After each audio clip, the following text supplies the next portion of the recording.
ആഭ്യന്തര വകുപ്പിന് ചോദ്യങ്ങൾ തുടങ്ങിക്കഴിഞ്ഞു. കമ്മീഷണർ പ്രശ്നം സൃഷ്ടിച്ചെന്നുള്ള റിപ്പോർട്ട് വാദം പൊളിഞ്ഞു. കയർക്കുന്ന ദൃശ്യം പുറത്തായതോടെ ചർച്ചകളും തുടങ്ങിയിരിക്കുകയാണ്. തൃശൂരുമായും പൂരവുമായും ബന്ധമുള്ള ഉയർന്ന പോലീസ് ഉദ്യോഗസ്ഥരെ അടക്കം പൂരം ഡ്യൂട്ടിയിൽ നിന്ന് മാറ്റി നിർത്തിയത് അന്വേഷിക്കണമെന്നും സ്പെഷ്യൽ ബ്രാഞ്ച് റിപ്പോർട്ടിലുണ്ട്. കമ്മീഷണറുടെ കർക്കശ നിലപാട് പോലീസ് സമൂഹത്തിന് ഒന്നടങ്കം കളങ്കമുണ്ടാക്കി. പൂരത്തിന് ഏറെ വിയർപ്പൊഴുക്കിയ പോലീസുകാർ വരെ പഴി കേൾക്കേണ്ടി വന്നു. ഏതായാലും സംസ്ഥാന സർക്കാരിനും മുഖ്യമന്ത്രി പിണറായി വിജയനും ആഭ്യന്തര വകുപ്പിനും CPM-നും ഒരേ സമയം പല ചോദ്യങ്ങൾ.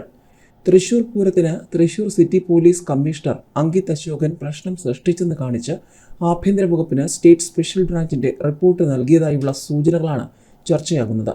അന്വേഷണത്തിന്റെ പ്രാരംഭഘട്ടത്തിൽ തന്നെ കമ്മീഷണറെ സ്ഥലം മാറ്റിക്കൊണ്ട് ഉത്തരവിറങ്ങിയത് പരാതിയിൽ കഴമ്പുണ്ടെന്ന് ബോധ്യപ്പെട്ടതിന്റെ സൂചനയാണെന്നാണ് ചർച്ചകൾ. തൃശൂരുമായും പൂരവുമായും ബന്ധമുള്ള ഉയർന്ന പോലീസ് ഉദ്യോഗസ്ഥരെ അടക്കം പൂരം ഡ്യൂട്ടിയിൽ നിന്ന് മാറ്റി നിർത്തിയത് അന്വേഷിക്കണമെന്നും സ്പെഷ്യൽ ബ്രാഞ്ച് റിപ്പോർട്ടിലുണ്ട്. കമ്മീഷണറുടെ കർക്കശ നിലപാട് പോലീസ് സമൂഹത്തിന് ഒന്നടങ്കം കളങ്കമുണ്ടാക്കി. പൂരത്തിന് ഏറെ വിയർപ്പൊഴുക്കിയ പോലീസുകാരും പഴികേൽക്കേണ്ടി വന്നു. പൂരം ദിവസം നടത്തിയ ലാത്തിചാർജ് അകാരണമായിരുന്നുവെന്നും ഒഴിവാക്കാൻ സാധിക്കുന്നതായിരുന്നുവെന്നും റിപ്പോർട്ടിലുണ്ട്. അങ്കിത് അശോകൻ കഴിഞ്ഞ വർഷത്തെ പൂരത്തിനിടെയും വടക്കുംനാഥ ക്ഷേത്രാങ്കണത്തിൽ ലാത്തിചാർജ് നടത്തിയ കാര്യവും റിപ്പോർട്ടിലുണ്ട്. പൂരം നാളുകളിൽ വൻകിട ഹോട്ടലുകളിൽ പോലീസ് സൗജന്യമായി മുറിയെടുക്കുന്നുവെന്ന പരാതിയും ഉയർന്നു. ഉന്നത ഉദ്യോഗസ്ഥരുടെ പേര് പറഞ്ഞ ഓരോ ഹോട്ടലിലും 2-3 മുറികളാണ് പൂരനാളുകളിൽ സൗജന്യമായി വാങ്ങുന്നത്. ഇതേപ്പറ്റിയും അന്വേഷണം നടത്താൻ നിർദ്ദേശമുണ്ട്.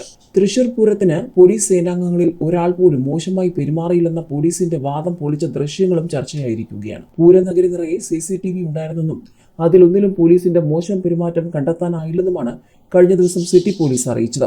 എന്നാൽ പോലീസ് കമ്മീഷണർ അങ്കിത് അശോകൻ തന്നെ മോശമായി പെരുമാറുന്നതിന്റെ ദൃശ്യങ്ങളാണ് ഇപ്പോൾ പുറത്തു വന്നത്. പൂരത്തിന് ആനകൾക്ക് നൽകാൻ കൊണ്ടുവന്ന പനമ്പട്ടയും കുടമാറ്റത്തിനുള്ള കുടയും city police commissioner Ankit Ashokan തടയുന്ന ദൃശ്യങ്ങളാണ് പ്രചരിച്ചത്. എടുത്തുകൊണ്ട് പോടാ പട്ട എന്ന് പറഞ്ഞ് കമ്മീഷണർ കയർക്കുന്നത് ദൃശ്യങ്ങളിൽ കാണാം. കുടമാറ്റത്തിനായി കൊണ്ടുവന്ന കുഴകൾ കമ്മീഷണർ തടയുന്നതും ദൃശ്യങ്ങളിലുണ്ട്. കുടമാറ്റത്തിന് മുൻപായി ഗോപുരത്തിനുള്ളിലേക്ക് കുടകൾ കൊണ്ടുവന്നപ്പോഴാണ് തടഞ്ഞത്. കുടമാറ്റം നടക്കുന്നിടത്ത് സ്ഥലമില്ലെന്ന കാരണമാണ് പറഞ്ഞത്.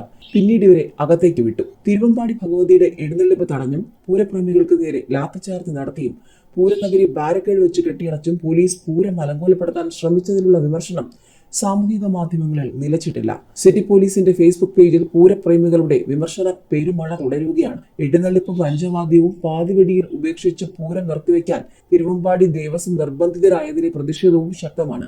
പൂരം ഡ്യൂട്ടിയിലുള്ള എല്ലാ സേനാംഗങ്ങൾക്കും പോലീസ് കമ്മീഷണറുടെ നേതൃത്വത്തിലുള്ള ഡ്യൂട്ടി ബ്രീഫിംഗ് എന്ന വിശദീകരണം ഇത്തവണ നടത്തിയില്ല. മേലുദ്യോഗസ്ഥർക്ക് മാത്രമായിരുന്നു ഡ്യൂട്ടി ബ്രീഫിംഗ്.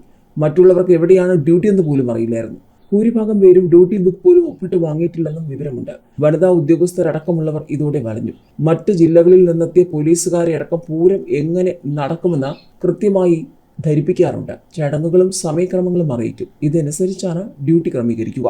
രാവിലെ വരുന്ന ഘടകപൂരങ്ങളുടെയും പ്രധാന പൂരത്തിന്റെയും അടക്കം തനിയാവർത്തനം രാത്രിയിലുമുണ്ടെന്ന് അന്ന് ഡ്യൂട്ടിയിൽ ഉണ്ടായിരുന്നവർക്ക് അറിയില്ലായിരുന്നുവെന്നാണ് ആരോപണം. ഇതാണ് പൂരം എത്തുന്നതിന് മുൻപ് തന്നെ ബാരിക്കേഡുകൾ വെച്ച് വഴി അടയ്ക്കാനിടയാക്കിയതെന്നും പറയുന്നു. ജനങ്ങൾ തള്ളിക്കയറിയതോടെ ഡ്യൂട്ടിയിലുണ്ടായിരുന്ന പോലീസുകാർ ലാത്തിചാർജ് നടത്തുകയായിരുന്നു. ഏതായാലും പോലീസ് നടപടികൾ തൃശൂർ പൂരം അലങ്കോലമാക്കിയെന്ന ആക്ഷേപത്തിന് പിന്നാലെ 2 ഉയർന്ന പോലീസ് ഉദ്യോഗസ്ഥർക്കെതിരെ നടപടി. Thrissur city police commissioner Ankit Ashokan, assistant commissioner K. Sudarshanan എന്നിവരെ തെരഞ്ഞെടുപ്പ് കമ്മീഷന്റെ അനുമതിയോടെ സ്ഥലം മാറ്റി. പരാതികൾ അന്വേഷിച്ച് ഒരാഴ്ചയ്ക്കകം റിപ്പോർട്ട് നൽകാൻ മുഖ്യമന്ത്രി പിണറായി വിജയൻ സംസ്ഥാന പോലീസ് മേധാവി ഷെയ്ഖ് ദർവേഷ് സാഹിബിനോട് നിർദ്ദേശിച്ചു. സ്ഥലം മാറ്റപ്പെട്ട ഇരുവർക്കും പകരം നിയമനം നൽകിയിട്ടില്ല. തൃശൂർ പൂരം അലങ്കോലമാക്കിയതിന് പിന്നിൽ പോലീസിന്റെ ഭാഗത്തു നിന്നും ഗുരുതരമായ വീഴ്ചയുണ്ടായെന്ന വ്യാപകമായ ആക്ഷേപം ഉയർന്നിരുന്നു. ഇതിന് പിന്നാലെ മുഖ്യമന്ത്രി പോലീസ് മേധാവിയോട് റിപ്പോർട്ട് ആവശ്യപ്പെടുകയും ചെയ്തു. പോലീസിന്റെ ഭാഗത്തു നിന്നും അനാവശ്യ നിയന്ത്രണങ്ങൾ ഉണ്ടായെന്ന് വ്യക്തമാക്കുന്ന തരത്തിലുള്ള വീഡിയോ ദൃശ്യങ്ങൾ പ്രചരിച്ചതും നടപടി വേഗത്തിലാക്കി. വോട്ടെടുപ്പിന്റെ ദിവസങ്ങൾ മാത്രം ശേഷിക്കെ സംഭവം കൂടുതൽ വിവാദമാകാതിരിക്കാനാണ് വേഗത്തിൽ നടപടിയുണ്ടായത്. പൂരം അലങ്കോലപ്പെടുത്താൻ പോലീസ് നടത്തിയ നീക്കത്തിന് പിന്നിലെ ഗൂഢാലോചനയെക്കുറിച്ച് ജുഡീഷ്യൽ അന്വേഷണം വേണമെന്ന് കേരള ഫെസ്റ്റിവൽ കോർഡിനേഷൻ സംസ്ഥാന കമ്മിറ്റി യോഗം സർക്കാരിനോട് ആവശ്യപ്പെട്ടു. പൂരം അലങ്കോലമാക്കിയ സിറ്റി പോലീസ് കമ്മീഷണറിനെതിരെ നടപടിയെടുക്കണമെന്ന് ഹിന്ദു ഐക്യവേദിയും ആവശ്യപ്പെട്ടു. പൂരത്തിന് വിവിധ വകുപ്പുകളിൽ നിന്ന് ഡ്യൂട്ടിക്കായി നിയോഗിച്ചിരുന്ന സർക്കാർ ജീവനക്കാരെ വിവിധയിടങ്ങളിൽ തടഞ്ഞ പോലീസ് നടപടിയിൽ NGO സംഘ് ജില്ലാ സമിതി പ്രതിഷേധിച്ചു. തിരിച്ചറിയൽ കാർഡുകൾ കാണിച്ചിട്ട് പോലും പോലീസ് പലരോടും അപമര്യാദയായി പെരുമാറിയെന്നാണ് ആക്ഷേപം.